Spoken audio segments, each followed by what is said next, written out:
Hi and welcome to lesson 1 of the Crystal Magic course. So in this part of the course we're going to look at how to choose, cleanse and set intentions for your crystals. As nowadays we order so many things online, you may find that when it gets to you, it just doesn't feel right. Or even if you've gone into a shop and you've looked at one, you've fallen in love with one, when you get it back, you just think, oh, it just doesn't feel right. It's just not what you expected. And this may be because it has been handled by so many people as it's travelled to the shop or to the warehouse. And it may have actually been harmed during the mining of it. So the energies, especially during the mining of it, may have been a bit harsh for the gentle energy of the crystal. So it's really important to also look into the ethics of where you're buying your crystal and where it comes from and see if it has been ethically mined. And your crystal shop should know all these answers, and they should be able to have a little journey of where your crystals come from. Because it is important, not just for us, because we can cleanse the energy and we can change the energy of the crystal, but it is important in certain places where there's over mining or the mine workers are treated really badly, that it's for the environment and that magic, we have to be sort of responsible for it as well, I feel anyway.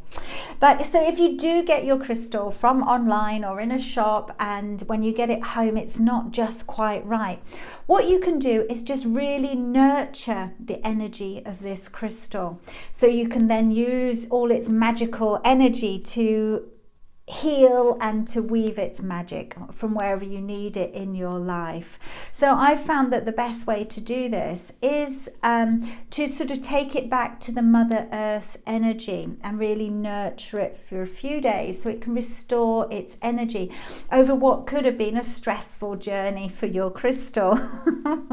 So what you can do is you can take it back to nature.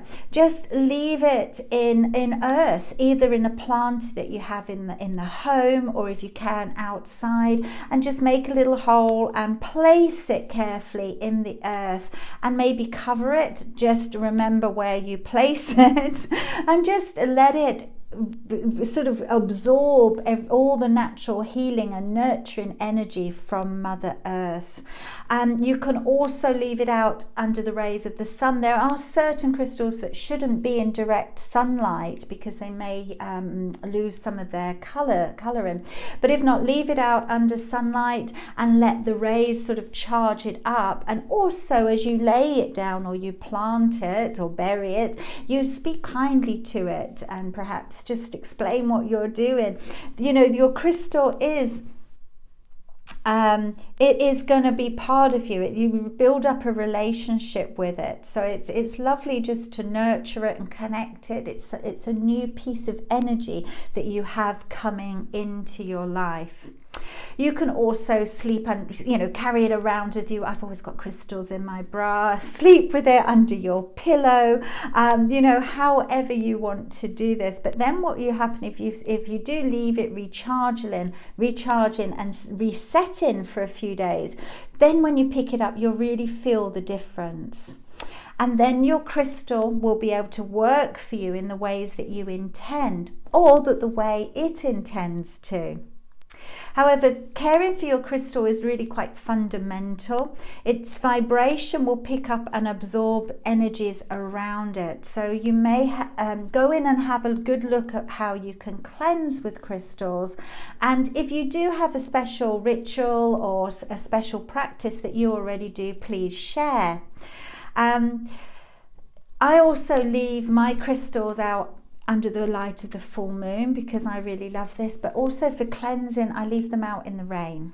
Not all of them, but some of them I leave them out in the rain so they do get naturally cleansed by this natural source. Okay, but everybody does things differently. These are all suggestions. When you're not using your crystal, I feel it's a real shame if you just put it away in a dark drawer, in a dusty cupboard, and it's out of mind, out of sight, out of mind, and it's a real shame, because then when you go to get it again and you expect it to work its magic, it may be a bit sulky. So I really feel that it's something that you should do, is care for your crystals, and the more you care for them, the more they'll work for you. So when you store your crystals, personally I leave my crystals out on display. Most of them are sort of behind me, you can't really see them, but they're on my shelf over there, and I leave them out, and I sort of rub my hand over them every day or say good morning to them. But I do sort of keep the relationship going. I have some special ones that I do that are never in storage. They're all sort of around the house or in certain areas. But if you do need to store your crystals, then please look after them, wrap them up, maybe place them in storage next to some selenite that will help keep it company, but it keeps its energy up. So I mean, I feel it's really nice to have them around, so you have this continual relationship. But if you do put them away, make sure as well that they're not left in a humid place or a very damp place, because the water can affect them. So if you are going to store them, wrap them up, maybe put them in a box and store them perhaps with some other crystals. And but yeah, I just feel that by looking after and keeping this relationship, they get used to your energy and they work better for you. And I just feel that you can really amplify the intentions when you've got this sort of relationship. But that's my feelings. Anyway, read through the workbook and let us know if you have any special rituals that you do for cleaning your crystals or storing them. Okay, many blessings.